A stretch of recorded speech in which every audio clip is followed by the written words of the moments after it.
എല്ലാവർക്കും നമസ്കാരം. നിങ്ങളുടെ റിക്വസ്റ്റ് പ്രകാരം നമ്മൾ ഡൗസിങ് റോഡ് ഇതാണ് സാധനം നമ്മൾ ഉണ്ടാക്കിയിട്ട് കുറേ പേർക്ക് അയച്ചു കൊടുത്തിട്ടുണ്ടായിരുന്നു.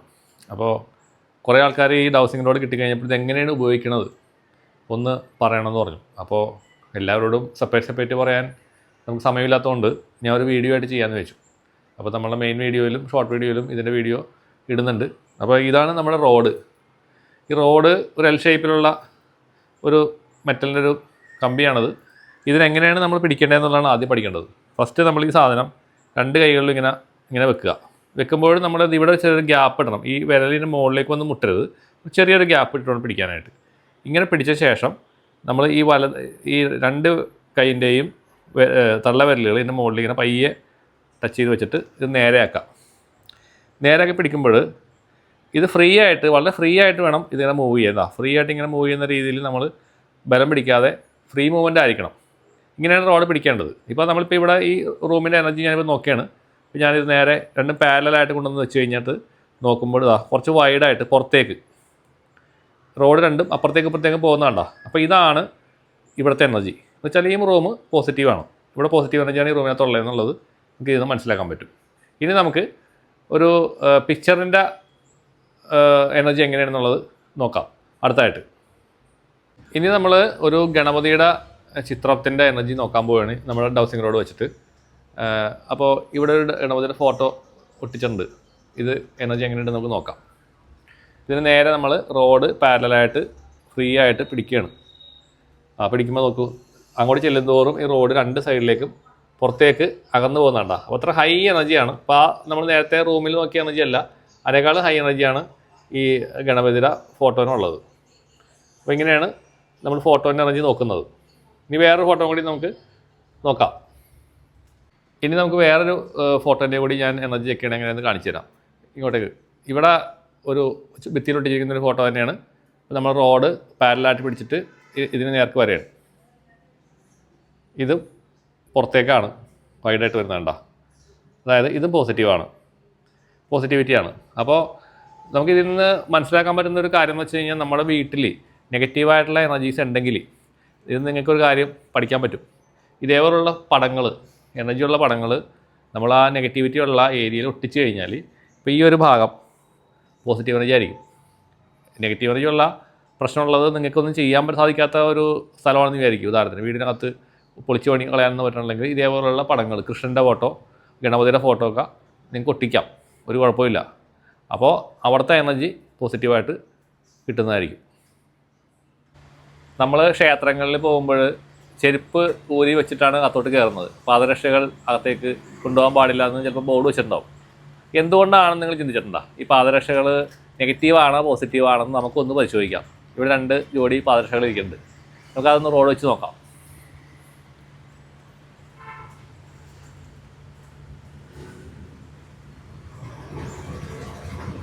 ഈ ഒരു പെയർ നോക്കുമ്പോൾ നെഗറ്റീവാണ്. ഇത് വേറൊരു ചെരുപ്പാണ്, അത് നോക്കുമ്പോഴും നെഗറ്റീവാണ് കാണിക്കുന്നത്. അപ്പോൾ ഈ ചെരുപ്പ് കുറച്ചുകൂടി കൂടുതൽ നെഗറ്റീവാണ് കാണിക്കുന്നത്. ഇത് അത്ര നെഗറ്റീവ് കാണിക്കുന്നില്ല. ചിലപ്പോൾ ഇത് ഉപയോഗിക്കുന്ന ആളുകളുടെ എന്തെങ്കിലും എനർജിയുടെ പ്രശ്നമായിരിക്കാം എന്ന് ഞാൻ വിചാരിക്കുന്നു. ആദ്യമായിട്ടാണ് ഞാൻ ഈ ചെരുപ്പ് ഇങ്ങനെ നോക്കുന്നത്, ഫസ്റ്റ് ടൈമാണ്. അപ്പോൾ ചെരുപ്പുകൾ പുറത്ത് തന്നെ സൂക്ഷിക്കുക, വീടിനകത്തേക്ക് കൊണ്ടുപോകാതെ പുറത്ത് വെക്കുന്നതാണ് നല്ലത്. പാദരക്ഷകൾ നമ്മളിപ്പോൾ ചെക്ക് ചെയ്തു. അപ്പോൾ ഏത് വില കൂടിയ 5000 രൂപയുടെ ചെരുപ്പായാലും അത് നെഗറ്റീവാണ്. അപ്പോൾ നമ്മളുടെ എനർജീസ് ഭൂമിയിലേക്ക് ഗ്രൗണ്ട് ചെയ്ത് നമ്മുടെ പാദങ്ങളിലൂടെ പോകുന്നുണ്ടെന്നുള്ള വിവരം നിങ്ങൾക്കറിയാം. അപ്പോൾ അതിനെ താങ്ങുന്നതാണ് നമ്മളുടെ ഈ ചെരുപ്പുകൾ, പാദരക്ഷകൾ. എത്ര വില കൂടിയ ചെരുപ്പായാലും അതിന് നെഗറ്റീവ് ക്യാരക്ടറാണ് ഇപ്പോൾ കാണിക്കുന്നത്. അപ്പോൾ അതുകൊണ്ട് നിങ്ങൾ അമ്പലങ്ങളിലല്ല, ഒരു ഓഫീസിലായാലും നിങ്ങളുടെ വീട്ടിലായാലും കയറുന്നതിന് മുമ്പ് പാദരക്ഷകൾ പുറത്ത് എവിടെയെങ്കിലും സൂക്ഷിക്കാനായിട്ട് ശ്രമിക്കുക. അകത്തേക്ക് കൊണ്ടുപോകാതിരിക്കുക. ഒരു ഓഫീസിൽ ചെന്നിട്ട് ചെരുപ്പിട്ട് അകത്തോട്ട് കയറരുത്. വേറെ ആൾ വീട്ടിൽ ചെന്നാലും ചെരുപ്പിട്ട് കയറരുത്. അത് എന്തുകൊണ്ടാണ് പഴയ ആൾക്കാരത് അങ്ങനെ ചെരുപ്പിടാതെ കയറുന്നതെന്നുള്ളതിൻ്റെ ഒരു സയൻസ് നമുക്കിപ്പോൾ ഇതിൽ കൂടി മനസ്സിലാക്കാനായിട്ട് സാധിച്ചു. ഇനി നമുക്ക് ഈ വൃക്ഷങ്ങൾ, മരങ്ങളുടെ എനർജി ഒന്ന് നോക്കാം.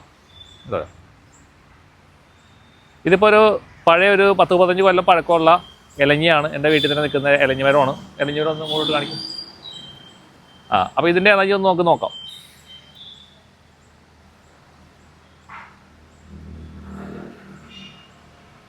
ഇത് ഹൈ എനർജിയാണ്. റോഡ് തിരിച്ച് കറങ്ങി എൻ്റെ ബോഡിയുടെ അടുത്തേക്ക് ഒന്ന് മുട്ടുന്നത് നിങ്ങൾക്ക് കാണാൻ പറ്റും. നേരെ നിൽക്കുന്നില്ല. നേരെ നമ്മൾ വീണ്ടും ഞാൻ ബലമായിട്ട് വെച്ച് കഴിഞ്ഞാൽ പോലും ബലമായിട്ട് വെക്കുകയാണ്. തിരിച്ച് കറങ്ങി റിട്ടേൺ ഇവിടെ തന്നെ വരുന്നുണ്ട്. അപ്പോൾ പ്രകൃതിയുമായിട്ട് ഇണങ്ങി ജീവിക്കാൻ പറയുന്നതിൻ്റെ കാര്യം നിങ്ങൾക്ക് മനസ്സിലായിട്ടുണ്ടാവും. ഇതുപോലുള്ള ദൈവിക വൃക്ഷങ്ങൾ, ഇത് ഇലഞ്ഞി എന്ന് പറയുന്നത് ദൈവിക വൃക്ഷമാണ്. ആൽമരം ദൈവിക വൃക്ഷമാണ്. ആൽമരമൊക്കെ വെച്ച് കഴിഞ്ഞാൽ ഇതിനേക്കാളും പവർഫുള്ളായിട്ട് കാണിക്കും. അപ്പോൾ ഇതിൻ്റെ ചോട്ടിലിരിക്കുക, നമ്മളിതിൻ്റെ ചോട്ടിലിരുന്നിട്ട് മെഡിറ്റേഷൻ ചെയ്യുക. അപ്പോൾ ഇവിടെ നമ്മളൊരു തറയെല്ലാം ഇവിടെ കെട്ടാനായിട്ട് ഉള്ള പ്ലാനിൽ പണി നടന്നുകൊണ്ടിരിക്കുകയാണ്. ഇതിൻ്റെ ചോട്ടിലിരിക്കാനായിട്ട്, ചോട്ടിലിരുന്നിട്ട് ഇത് ചാരിയിരിക്കുക, നമ്മുടെ മുതുക് ഇതിൻ്റെ പുറത്ത് ടച്ച് ചെയ്യുന്ന രീതിയിൽ നമ്മൾ ഇരുന്നിട്ട് വെറുതെ ഇരുന്നാൽ മതി. നിങ്ങളുടെ എനർജി ക്ലീനായി കിട്ടും. എന്ത് ബാഡ് എനർജി ഉണ്ടെങ്കിലും ആ വൃക്ഷം അത് വലിച്ചെടുക്കും. കാരണം അത് പോസിറ്റീവാണ്. അതിൻ്റെ പോസിറ്റിവിറ്റിയിലേക്ക് നിങ്ങളുടെ ബോഡിയെ കൊണ്ടുവരികയാണ്, അല്ലെങ്കിൽ നിങ്ങളുടെ ഓറനെ കൊണ്ടുവരുന്നതാണ്. അതാണ് അതിൻ്റെ പ്രതിഭാസമായിട്ട് അവിടെ നടക്കുന്നത്. അപ്പോൾ നിങ്ങൾ മരങ്ങളുമായിട്ട് ഇടപെടാൻ ശ്രദ്ധിക്കുക. ഇനി മരങ്ങളിലും ചെടികളിലും തന്നെ നെഗറ്റീവുള്ള ചെടികളും ഉണ്ട്. അപ്പോൾ അത് അന്വേഷിച്ച് കണ്ടെത്തേണ്ട ഒരു കാര്യമാണ്. നമുക്കൊന്ന് ശ്രമിച്ച് നോക്കട്ടെ. ഞാൻ എന്തൊരു നെഗറ്റീവുള്ള ചെടി നിങ്ങൾക്ക് ഞാൻ കാണിച്ചു തരാം. നമ്മൾ നഴ്സറികളിലൊക്കെ പോയിട്ട് വലിയ പൈസ കൊടുത്ത് വാങ്ങുന്ന കുറേ ചെടികളുണ്ട്. അതിൽപ്പെട്ട ഒരു ചെടി ഇവിടെ ഇരിക്കുന്നുണ്ട്. അപ്പോൾ ഈ ചെടി ഞാൻ പല ചെടികളും നോക്കിയിട്ട് നെഗറ്റീവായിട്ടുള്ള ഒരു ചെടി ഞാൻ കണ്ടെത്തിയത് ഇതാണ്. അപ്പോൾ ഇതിന് നമുക്കൊന്ന് റോഡ് വെച്ച് ചെക്ക് ചെയ്ത് നോക്കാം.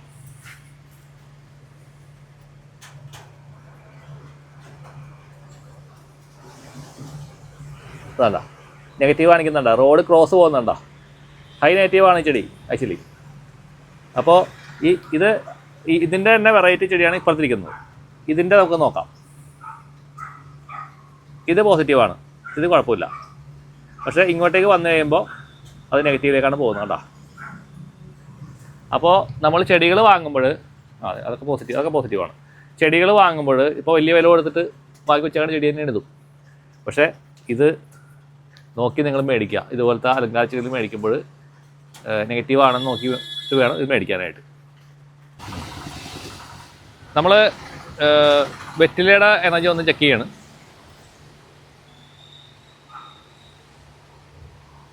വെറ്റില ഹൈ പോസിറ്റീവായിട്ടുള്ള ഒരു ചെടിയാണ്. ധൈര്യമായിട്ട് നിങ്ങൾക്ക് ഈ വെറ്റില ചെടി വീട്ടിൽ വളർത്താവുന്നതാണ്. കാരണം ഇതിന് ഒരുപാട് ഔഷധ ഗുണമുള്ള ചെടിയും കൂടിയാണ്. നിങ്ങൾക്ക് ഗ്യാസ്ട്രിക് പ്രശ്നങ്ങൾ വരികയാണെന്നുണ്ടെങ്കിൽ ഇതിൻ്റെ ഈ ചെറിയ കിളുന്തല ഇതിൻ്റെ തണ്ടും ഈ വാലും കളഞ്ഞിട്ട് ഒരു 3 എണ്ണം കഴിച്ചു കഴിഞ്ഞാൽ എത്ര ഗ്യാസ്ട്രിക് ഇഷ്യൂ ഉണ്ടെങ്കിലും അത് ഒരു നിമിഷ നേരം കൊണ്ട് തന്നെ നിങ്ങൾക്ക് മാറുന്നതായിരിക്കുള്ളൂ. കുറച്ച് വെള്ളം കുടിക്കാം. ഒരു അരമണിക്കൂറിനുള്ളിൽ കംപ്ലീറ്റ് ഗ്യാസും പുറത്തേക്ക് പോകും, വയറ് ശാന്തമാവും. അപ്പോൾ ഇത് കഴിക്കുന്ന വെറ്റിലയാണ് ഇവിടെ ഞാൻ നട്ടു വളർത്തിയിരിക്കുന്നത്. ഈ തളിരിലയാണ് നമ്മൾ കഴിക്കേണ്ടത്.